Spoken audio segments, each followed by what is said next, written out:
one of our very much loved booksellers, and I'm so grateful that she's here today to interview our featured author. I am one of the co-directors of Heartland Summer, the trade show for independent booksellers, here to connect you all to the books and authors that will sell well in indie bookstores this fall season. We're in for a treat tonight as we get to experience a special book together. Ron Charles at the Washington Post called it a tour de force, Publishers Weekly called it a revelation, and Junot Diaz is calling it the book of the year. Of course, this book is Homeland Elegies, and the author Ayad Akhtar is here to tell us all about it. It released last week from Little Brown and Company, and we'd like to thank the entire team at both the imprint and at Hachette Book Group for this collaboration. The first 75 people to request a copy of the book via the call to action button below will have a final copy of the book shipped to them. Please read it, talk about it, blurb it, tweet it, and order copies to sell in your store. The question of America and belonging is in a state of crisis right now. The themes in Homeland Elegies are richly important. I'd like to take a moment to acknowledge the challenging emotions we are all facing as justice was not served as a result of Breonna Taylor's death. We have a lot of work ahead of us. Let's all please dive in, work together for a better world, and vote. So please take it from here, Sarah. Thank you, Carrie. Hello, everybody. All my bookseller friends. I'm honored to be here tonight. I think there's an echo. I miss seeing all of you in person and hope that next year we can see each other to talk about the books we can sell, about what's going on in our store. But for now, I really appreciate how Larry and Carrie and Kate and our publisher partners have given us the opportunity virtually to gather and learn from each other. And I want to give a really quick shout out to my Hachette rep, Randy Hickernell, who made sure that I received a copy of Homeland Elegies, urged me to read it, and in his understated way told me it was a special book, which I think he meant was amazing, the best book of the year, blah, blah, blah. So, Randy, thank you. Good job. We're here to talk about books we can sell. And speaking of books we can sell, Ayad has written the great American novel for our time. And I don't say that with any kind of frivolity. Every one of your literary fiction readers will eat this up. Ayad Akhtar is the Pulitzer-Prize-winning author of 4 plays, including Disgrace and Junk, and 2 novels, American Dervish and the just-released Homeland Elegy. Homeland Elegy spans 50 years, which corresponds to when his parents moved to the United States. It's a deeply personal novel with the immediacy of a memoir, but the reflection and contextual enrichment that comes with writing fiction, the exploration of themes and so forth. It's about what it means to be an American. It's about what does it mean to be an American. And it's amazing how much he gets in the state of the business of healthcare, addiction, identity and patriotism and nationalism, idolatry, money, which might be the source of everything. And do the means justify the ends? And of course, he's taken this 50-year span to bring us to the contemporary crisis that our country's in. And ultimately, it is the story of a father and son, which is both loving and fraught. I just want to let you know that I'm going to focus on this novel, even though it's a combination of fiction and memoir, so to speak, or fact and fiction. I really want to talk about what the novel is. Is that fair enough, Ayad? Yeah. I can't see you. Are you on the screen? I don't know if I'm on the screen. There you are. Yeah. Welcome. Thank you. Okay, is that fair enough? Yeah, totally. I want you to tell me first about the title. Okay, great. I have to know. So should I, if I speak like this, can you hear me? Yes. And okay, great. So I can hear myself, but I don't have an echo. So let me know when you want to speak. I'm just turning off my sound because I've got an echo coming back. Okay. So the title, the title is a few different things. And homeland, as in my parents' home, what they would often call back home, meaning the home that they came from to America in their mid-20s. Homeland, as in homeland security. So the kind of, there was an early title I was playing with, Homeland Insecurities, as a kind of like tongue-in-cheek title. Yeah. I ran it by Reagan Arthur, and she was like, no. No. She's like, no, that's too witty. That's like some kind of I don't know. It's like a, David Sedaris book or something. That's what I was going to say. It sounds like David Sedaris, yeah. And then Homeland Elegies as in the passing of my parents' relationship to their homeland, but also our homeland, and what has happened to America, the disarray that we now see because of the coronavirus is not, the Chinese have this saying, in a house where the son kills the father, the causes do not lie between the morning and the evening of a single day. And so the genesis of what has happened in this sort of disrepair and the crumbling nature of our American republic, if you will. I mean, I don't think it's too much to say that, especially on a day where we're talking about peaceful transfer of power, which has happened ever since George Washington. And we're actually having this conversation. So the causes of that situation are actually much deeper than just, what happened in 2016. There's a whole genealogy that the book is trying to portray, but so it's an elegy for a certain experience of the America that my parents knew. Right. And so you've mentioned that you wrote this novel to remember what your parents were seeking, which you just mentioned, and how your identity is different because you were born here. And about those identities, both in the U.S. and globally, and religion. And but you've taken this 50 years to lead us to the present moment. And so it's historical on the one hand, but it's completely immediate on the other. I mean, you've brought us to this place. Was that hard? Sarah, if I'm honest, I've been waiting my whole life to have the craft to be able to do that. And I think that I finally, I'm 30 years into wanting to, 35 years really into wanting to write and learning to write. And I think that intimacy, one of the writers who affected me so much and somebody I constantly go to school on is Phillip Roth. And the thing about Phillip Roth's work, it's not the masculinist sort of posturing and all of that. It's this incredible sense of articulate intimacy that he creates with the reader. That you are inside Newark from the 1940s, and you're being recounted these strands of American history, the things that have formed him and formed his whole generation, but they're being conveyed with such effortless ease and such intimacy and such immediacy and such precision. And so in a way, that's the thing that I've been trying to find a way to get to that level of transparency. And I think for the first time I had the craft to do that. So that meant that I could collapse analysis and history and family drama and dialogue and intimate confession, and all of those things could coexist in this space. It's remarkable. It really, really is. And you must be so proud and relieved that you did it. It feels like a big moment in my life to have been able to have had, my mom passed away and my dad was really in disarray, as those who've read the book will know. I mean, it's not my father, but it is my father. And obviously what had happened to us politically in this country. And I think it released something in me for the first time. Who cares? I mean, who cares if I get it right or I get it wrong? I'm going to be and do what I can at the best of my ability and just see what happens. Yeah. Yes, I think it is a relief. It's really, have you seen it in a bookstore yet, piled up? Have I seen it in a bookstore? Have you seen it in a bookstore, like on the stacks and gone by one? Oh, it really looks good.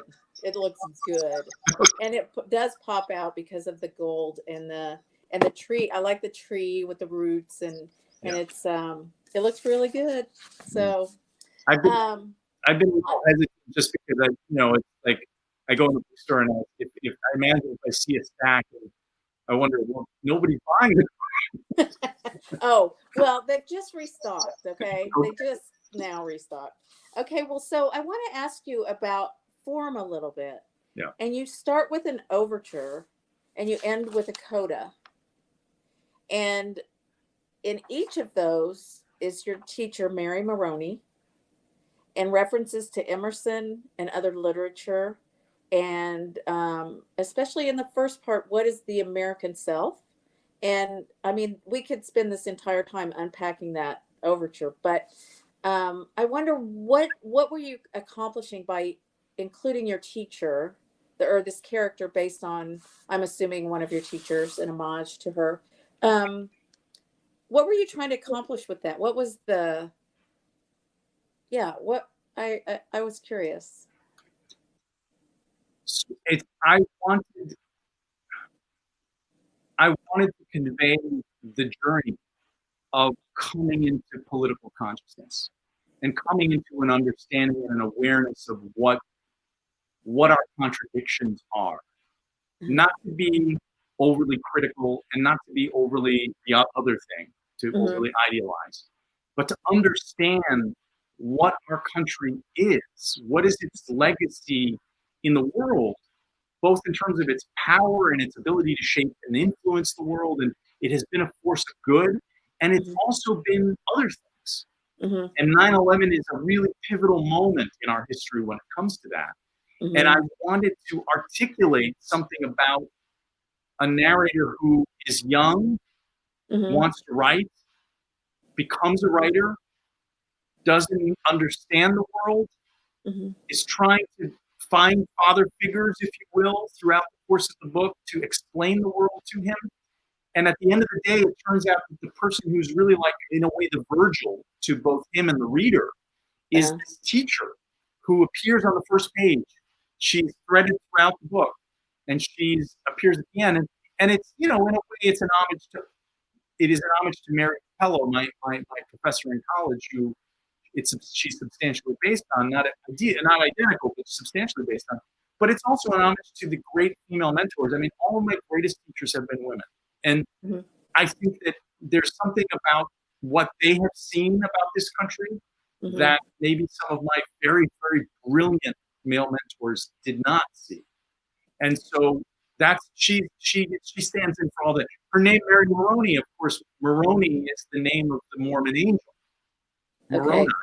And so there is a kind of speaking from on high, if you will, subliminally buried in the text in a book that's about American religion. Of course, Mormonism is the quintessential, maybe the only American religion other than money. So, well, there's that, yes. Well, and also your aunt, I noticed she's a real. The character, not your aunt, the character's aunt. I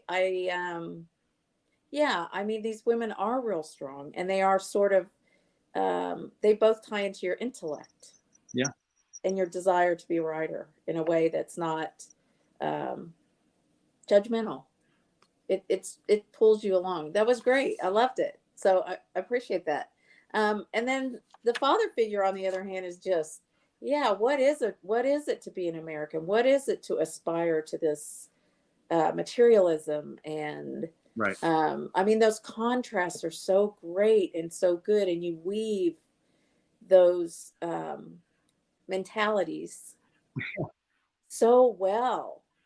Wow. Thank you, Sarah. I'm trying to ask a question, but I'm sort of gushing. Yeah. So then, okay, there are 3 sections in the middle, and they're let's see. So can you talk about those as part of that structure that you did bookend with this woman who was a mentor? So the structure is really musical in a sense. It's a symphony. It's a symphony. At times we come down to a chamber orchestra, but then we we swell to a much larger instrumentation. And the way that the book is structured thematically and also in terms of its recurrence of characters is almost like music, that we're in a flow and then suddenly we'll hear another theme come through. So the three sections in the middle of the book, it starts with an overture, and then the three sections in the middle are called Family Politics, Scranton Memoirs, and Pax Americana. And Family Politics is really, in a way, a kind of a setup. We get two competing visions of the United States. My father's enamorment with Donald Trump. My father's enamorment with Donald Trump, whom he was a doctor in the mid-90s briefly, gave him proximity to, a way of American living that he was fundamentally shaped by, right? And then my mother's dyspeptic take on the United States and her homesickness and her wish to not be here and her acute sensitivity to the fallibility of American foreign policy and what that creates as an attitude toward the United States. And then larger sort of thing about Islam and growing up Muslim. And so that's the way to sort of frame the rest of the book. In order to understand the narrator's consciousness and how he sees America, we have to know those things. So that's the work that I got to do, and hopefully I do it in a fun way, and hopefully it sings through that, all of that. And then we get to Scranton Memoirs, and we get plunged into the Heartland. We get plunged into a vision of how the Heartland has been gutted by the changes in American society, which are driven ultimately, we discover, by finance. And that leads to a section called Pax Americana, in which the narrative focus is focused enough that we can now talk about the affliction. What is the affliction? What is diseased about our American experience? And it makes it ends with a very long chapter, which is sort of the crescendo of the book, which is a study of healthcare, the healthcare industry, and my father, who is battling a malpractice lawsuit in western Wisconsin, in a rural area, and we get to see how the battle between MBAs and doctors in making healthcare decisions has actually been it's a metaphor for how the entire society has been taken apart.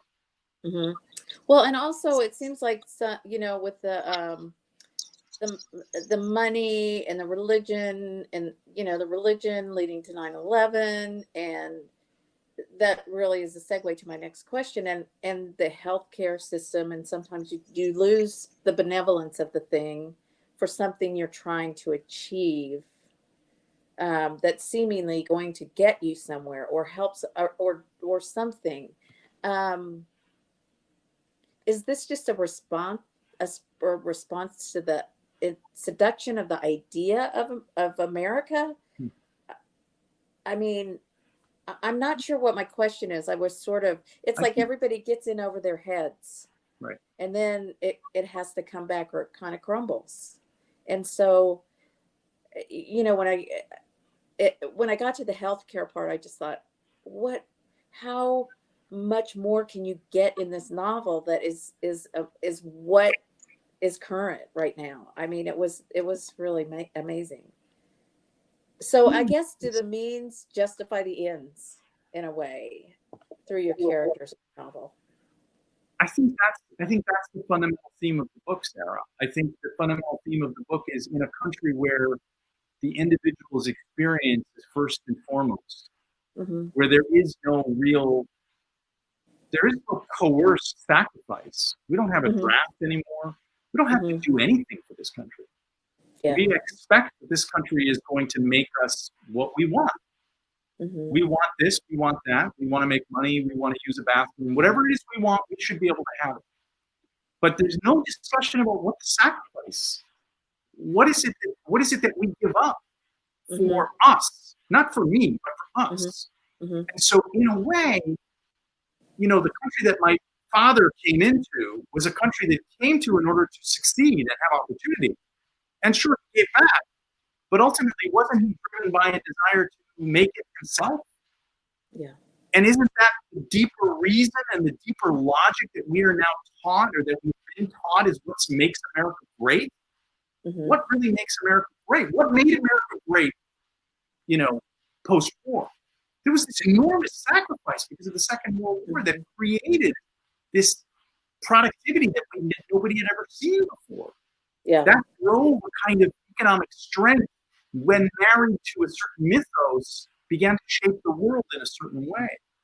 And I think that the question you're asking, the end justifying the means, yes, well, the individual ends seem ultimately to be all that matters now. And so the business environment is such that business will give money to those who understand how to use it. And then they can do what they want with that money. And so money becomes the sine qua non. It becomes the common factor that without which you can't be American. American identity at its best, this book seems to suggest, is about succeeding monetarily, financially. And if you're not, you're a chump. Yeah. Right. Okay, so on a lighter note, this is, I mean, the thing is, this is all that. But this book is such a pleasure. I just want to emphasize for people who haven't read it, I hope everybody reads it, but it's such a pleasure to read. I mean, it just pulls you along. So even though it's this, this really amazing, intense book, it's also just such a pleasure to read. But so there's a description of wine. You're drinking some wine. It's on page 128, at least in the ARC. Yeah. And I just want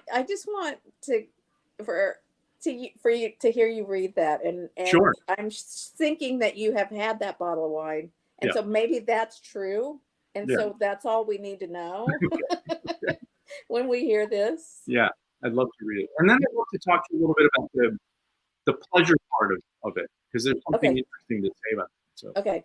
So this is the section that the narrator, I guess it probably doesn't even need an introduction, but he's tasting a bourbon in a dressing room, a very special bourbon. And in order to describe the taste of this bourbon, he actually describes another experience first. And this is the experience he describes. He says, some 15 years earlier, in the mid-90s, I'd somehow found myself at a dinner on the Upper East Side where a magnum of 1959 Chateau Margaux was opened for coupling with a main course of leg of lamb, and where, once I tasted from the glass poured for me, I finally understood the logic behind spending thousands of dollars on a bottle of something to drink. I was no connoisseur. I couldn't tell a berry note from a chocolate nose or discern the hint of spring flowers the dining guest beside me picked up, she said, developing as it sat in the glass. What I experienced was perhaps all the more remarkable for having so virgin a palate.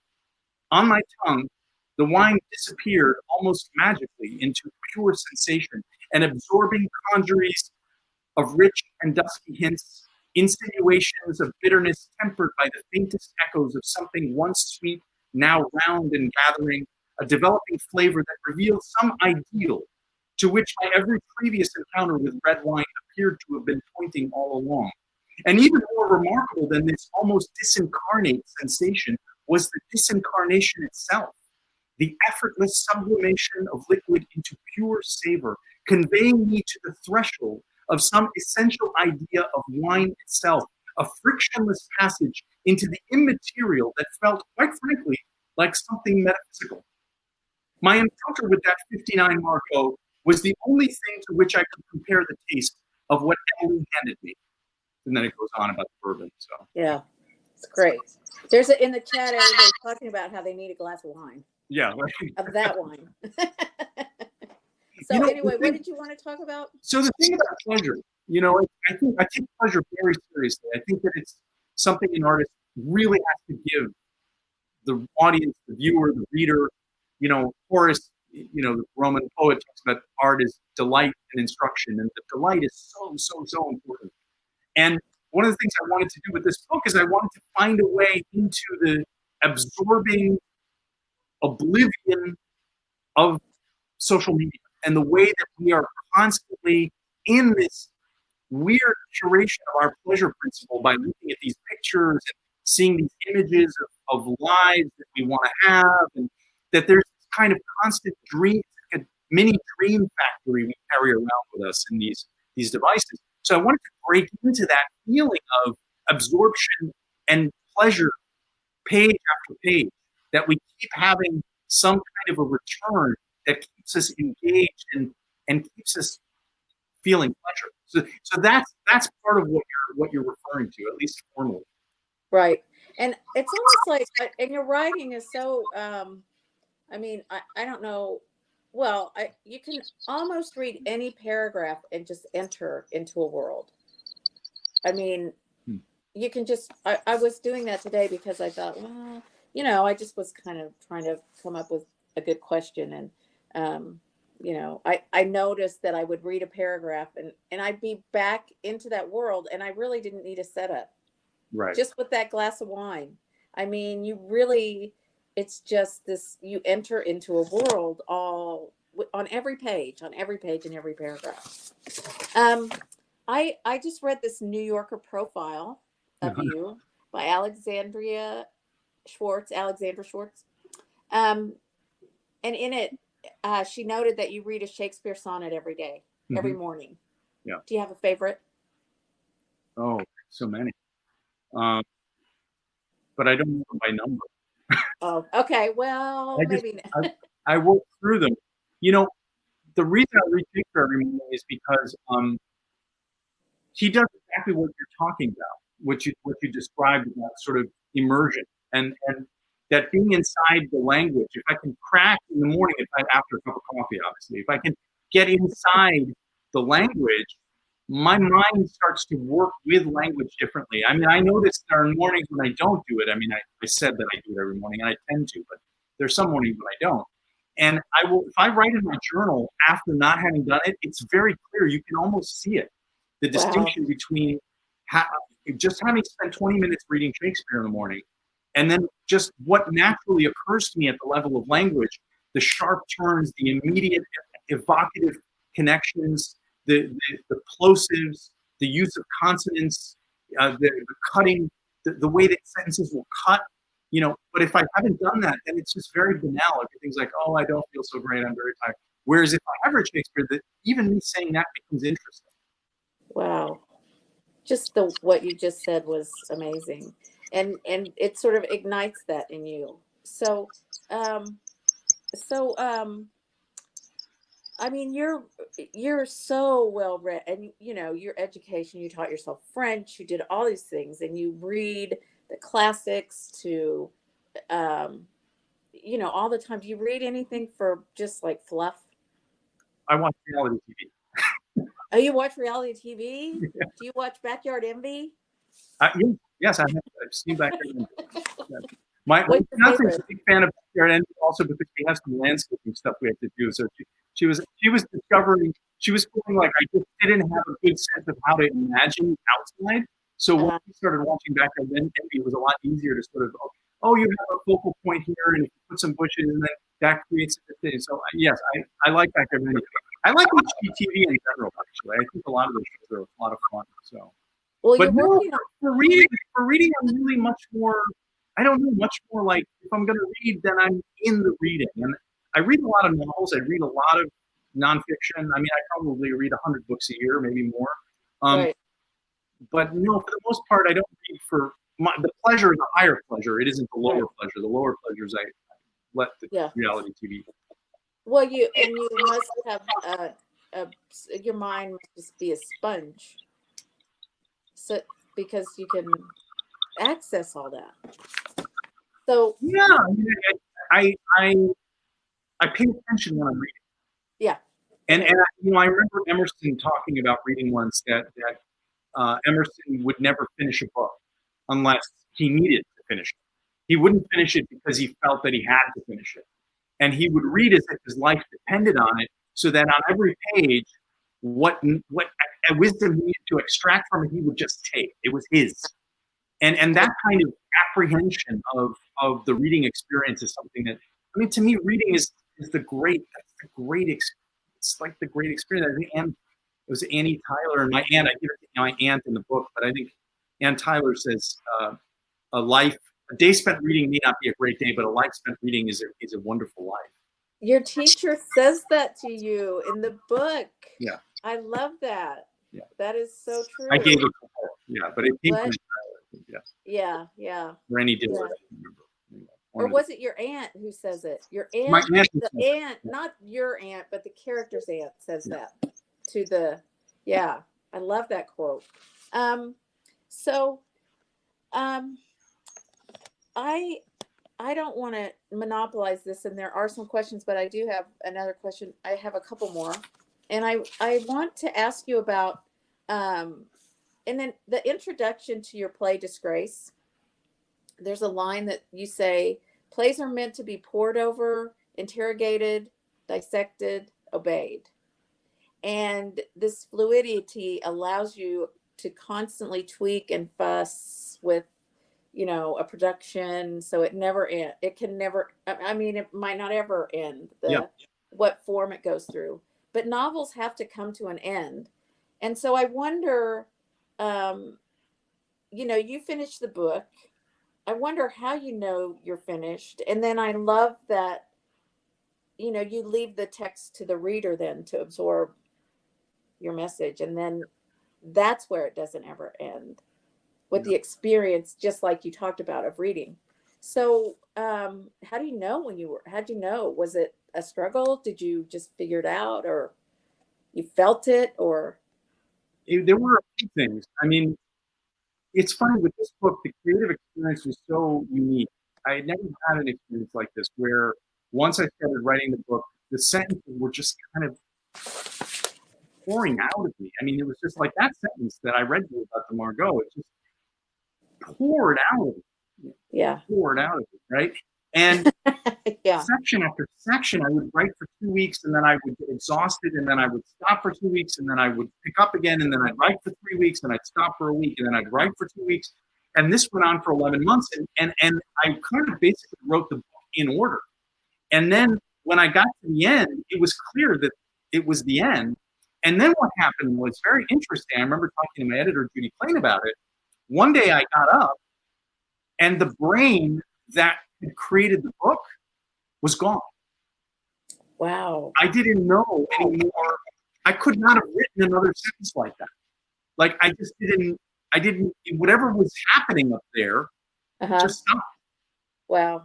And I remember being worried while it was happening that something unique was unfolding, and I didn't want it to go away. And then it did go away, but once the book was finished. That's so interesting. Well, and these sentences, and speaking of the way you move through, this book made me feel so smart. Sometimes I didn't get it, and I needed a dictionary, but it's one of those things that it just flows so well, like reading poetry, that you the sound of it, and you get the idea and the rhythm of it.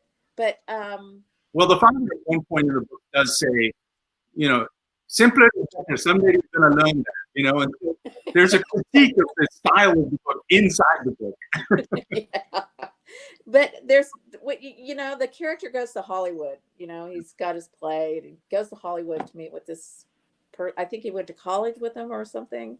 Somebody. Just after. And so you're in Hollywood, and you're there, and I just want to read this sentence because you talk about the Hollywood early scions were all from the garment district in New York City.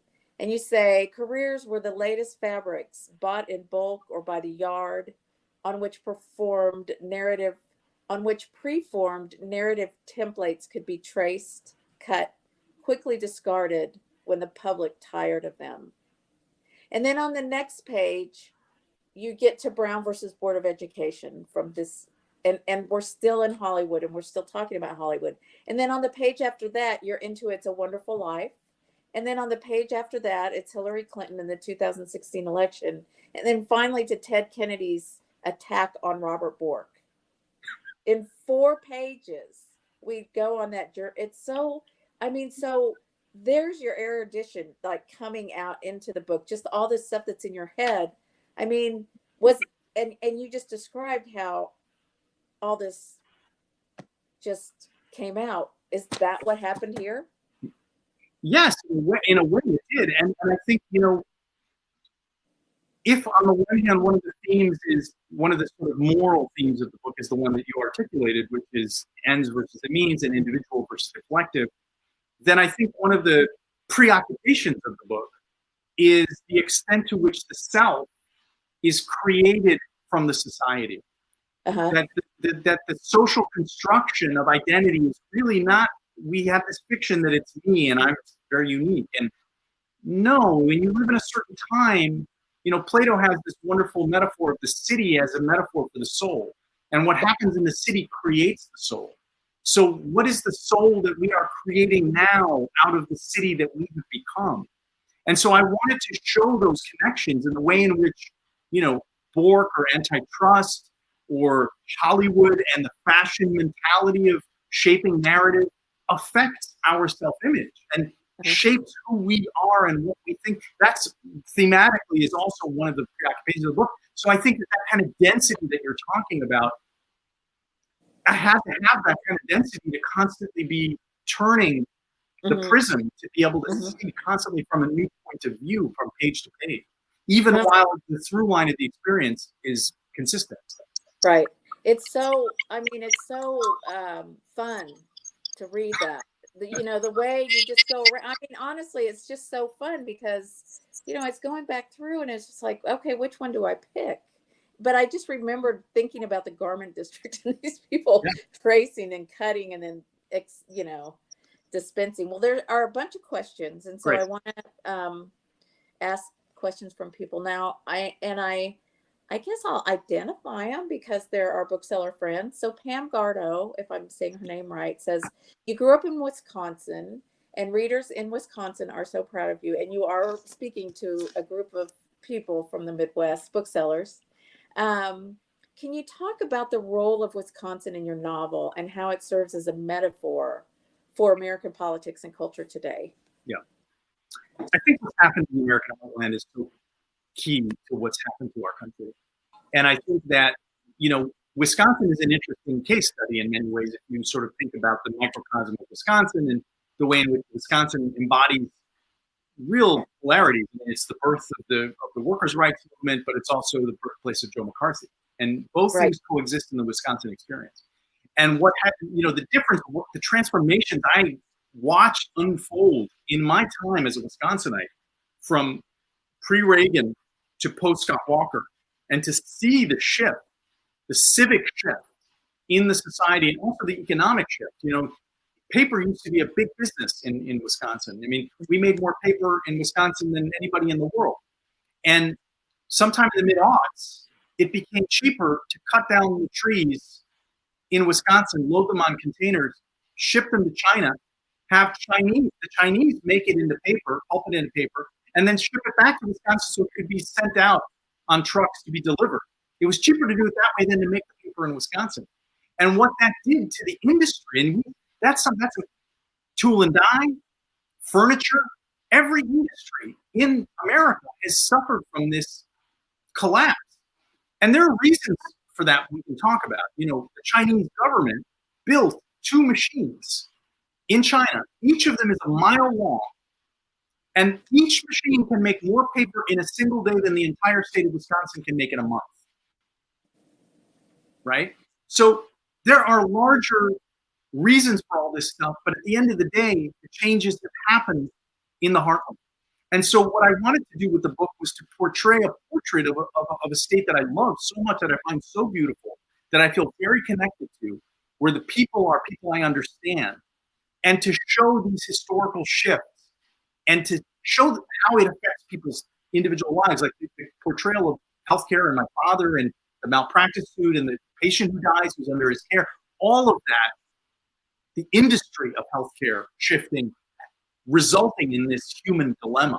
So Wisconsin is a test case, if you will. It's a kind of portrait that stands in for the nation. We return to, Eastern Pennsylvania, the Scranton area a couple of times, and then we spend a great deal of time in Wisconsin. So Good. Okay, Pamela Klingerhorn, who has seen a production of both Disgrace and Junk, is asking if you write differently for the stage rather than the novel, and is one plot more plot or character driven than the other? That's a great question. I don't know how to answer that. I feel like I'm always plot driven in the sense that I'm just driven by plot, I'm driven by action.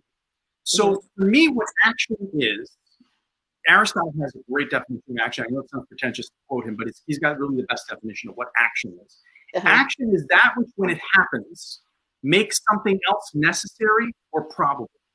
So when you have an event that takes place and it makes something else necessarily happen, or it makes something else probable happen, that's action.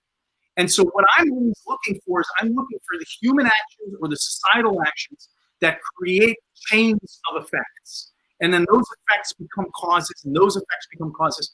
And that's in between the father and the son. You know, for example, I've gotten the question a lot about my process, because in the book I talk about a process that I go through where I'm writing all the time. I'm making notes about the day. And so it turns out, sometimes I do that, sometimes I don't. I don't always do it quite as extensively as the writer in the book. But in order to have a journal that was so extensive that the father could find it at a certain moment and then read it and realize what his son was writing about was necessary to make something else happen. Right. And so that's what I'm always thinking about. How do I marshal the events so that there is inevitability in the movement and there's a kind of percussive quality to the unfolding of the story. And I think that's what people mean when they say, oh, he's a good storyteller. And so for drama, do the same thing. Theater, it's the same thing. Same thing, but you do through dialogue as opposed to through prose. Yeah. Wow. Thanks, Pamela, for that question. And also Pam and Pamela. Okay, now we have one from the Heartland Fall Forum, which means one of our hosts.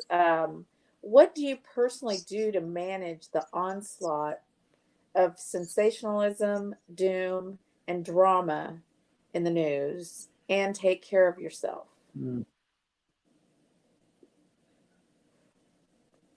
Yeah.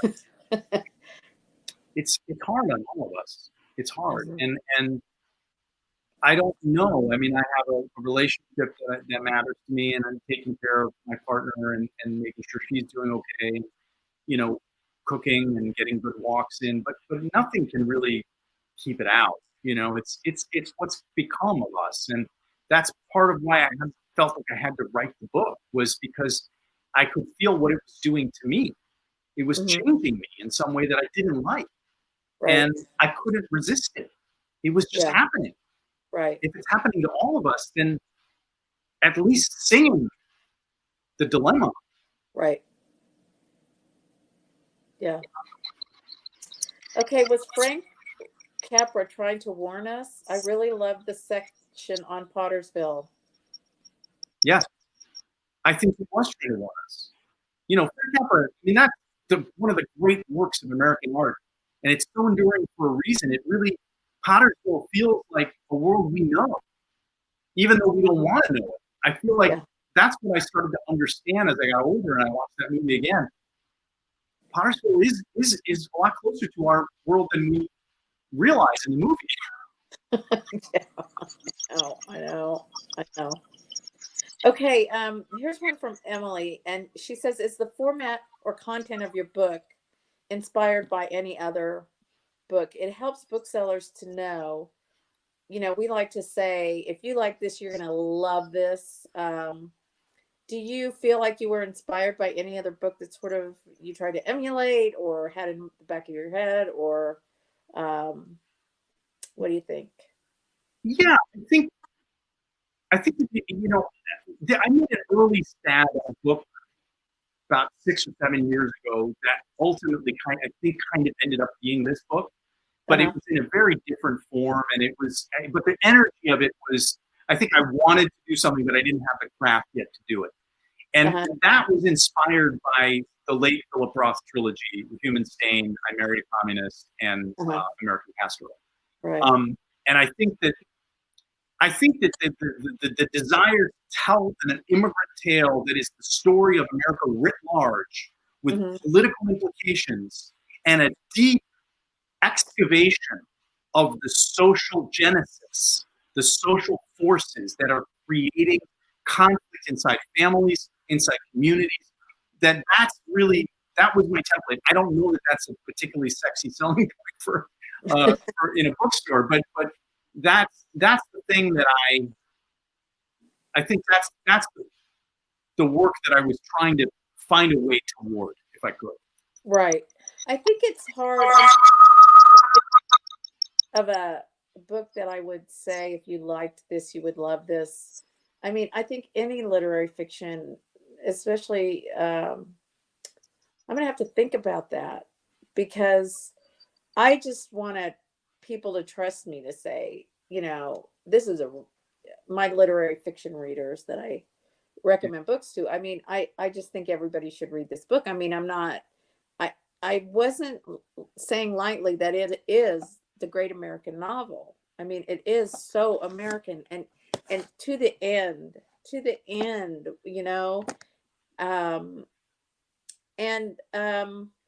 so yeah, that's all. But I will say, if you liked American Dervish, you will like Homeland Elegies. Sure. So there, how about that? That's good. And then what about the audio? Is there an audio? Yeah, I read the audio. Did you read it? Yeah. What was that like? It was a trip. It was, there were big words in the book. I didn't realize, they come out afterwards, they mean the right thing. I know exactly what it is and why it's there. And then you sort of reading through it and you're like, okay, great. So I really got to build through this crescendo to contextualize, because the reader is not going to have a dictionary, or everything's got to be very clear. So the tonality of how I'm approaching it has got to convey the meaning. The reader doesn't have a chance to sit down and like, oh, okay, let me read that sentence one more time and totally get it. The sentence is a page long, and I've got to shape every single comma so that it's clear that I'm holding the very initial predicate, and the initial predicate is being brought across all of these clauses. So it was a real trip. I mean, yeah, I think it turned out okay. I mean, people like it, but okay, good. I'll have to check it out. I mean, the first sentence is pretty long. Yeah, in the book. Yeah, it is. So, I want to shift gears for a minute and ask you a question, because I did not ask you what's true in the book, but I know you get that question a lot. So, what does that feel like, and what is the weirdest question you've gotten? I think the weirdest thing that I got was a review in the Tribune from somebody who I know, and who's not really a friend, but he's somebody who's a colleague, and he's a critic. We've had a relationship over the years, and he's been a great supporter, and he's also been a critic who's kind of helped me grow as an artist. His criticisms have been very good. And then he wrote a review in the Tribune that basically said, I've known Akhtar, and I've known his work, and I've admired his work, and we've had a relationship, and we've had dinner, and he keeps a really good secret. I didn't know that his father was Donald Trump's doctor, that he had a half-sister who was sired by a hooker who's living in Queens, that he's had syphilis, that he made millions and millions of dollars doing something that has nothing to do with art. He keeps a really good secret. I got to say, all the power to him. I mean, if he's a rich guy, I wish him the best. I mean, this was the review. I'm not sure what the review was. Yeah. Where did this memoir come in? Yeah. Yeah. That's so interesting. Yeah. What's that? Just interesting. I mean, the audacity kind of just assuming. Right. And also the fascination with, I'm asking, and I remember talking to Alexandra Schwartz in the New Yorker about this, because she wanted to know some things. And I ultimately ended up telling her a few things to help her understand how I was working from fiction into fact, or how I was working from fact into fiction, and that I really was creating a literary experience. And I remember telling her, I know that the literal reading of this book is going to foreclose metaphorical and literary readings. I know that. And I'm taking that chance because what has happened to our reality, where truth and fiction have become collapsed into each other, is something that I need to express on a formal level. In order to reach the reader at the level that I want to reach them at, in order for a novel to speak as directly as I want this novel to speak to the reader, I have to play that game, because that's what's happened to our political reality. That's what's happened to our social reality. And the novel has to express it. So it's complicated. I want to answer the question because I'm a nice guy. I grew up in Wisconsin. If people ask me a question, I want to be able to answer it for them. Yeah. But I have to preserve their experience. Yeah. And I can't allow the breach of that by me divulging too much of what's real and what's not real. And at the end of the day, I'm starting to get confused myself, to be honest. So. Oh, yeah. Do you see your novel? I have another question from Pamela. As a response to the chaos of the Trump administration? Yeah. Absolutely. Yeah. It's both an expression of that chaos and it's a response to it. And I think what the book ultimately is trying to do at the level of language is to say that language matters. Language has meaning. The English language in its American form is an extraordinary thing with such rich capacity for precision and power. Mm-hmm. And the deformation of language because of the showbiz nature of our public discourse, whether it's on the right or the left, mm-hmm. Yeah. is doing something to our social being. And I wanted the book to stake a claim for language, the American language, to matter directly, immediately, powerfully, and truthfully. That was the real, as you can tell, the intensity behind it. So. Mm-hmm. Well, there's a lot of comments here about the audio and how good it is, and good. that you sound like an actor with Shakespeare. Oh. So there you go. And the accents are really, you yes, just bring them to life in it really well. Really well. Yeah. Great. Well, I think I've exhausted my questions, and is there anything else you want us to know about the novel? I mean, I think the thing you said earlier, that it is a lot of fun, actually. If you haven't read it, I think that there's real playfulness in the midst of all this high seriousness. There's a lot of hijinks, and I think that it is fun, I think, and I look, I just want to thank you for taking the time, you all taking the time, you, Sarah, taking the passion you have for this book is just warms me. It makes me so excited. And it's nice to be with booksellers who are going to represent the book. And I know, the work begins at a desk and then it finds its blossoming out there, when you all hand sell and press books into people's hands. It's we rely on it. So I'm grateful to be here. Well, it's really it's so much fun to be able to sell a book that you love, and it makes our job much easier. And I mean, to all the booksellers, I love all this chatter that everybody has going, and so there's a lot of passion out there for the book. But I also just want to say that it's a book that you can sell to any of your literary readers, and you can just say that it is just a great American novel, and that's all you have to do. You can stop right there and press it in their hands, shove them off to the register, and we'll get this going and keep it going. Sounds good. So thank you so much. Thank you, Sarah. Mm-hmm. Thank you to all of you. No, my audio was on. I think it produces a little bit of an echo, but I just wanted to say thank you. It was like eavesdropping on the most fascinating conversation in town. This has been such a delight. Thank you for your generous conversation, Ayad, and thank you for your thoughtful care, Sarah. You just made a bunch of new friends tonight, so we're going to go out and read that book. Awesome. And sell that book. Bye. Thanks. Bye. Good night, everybody.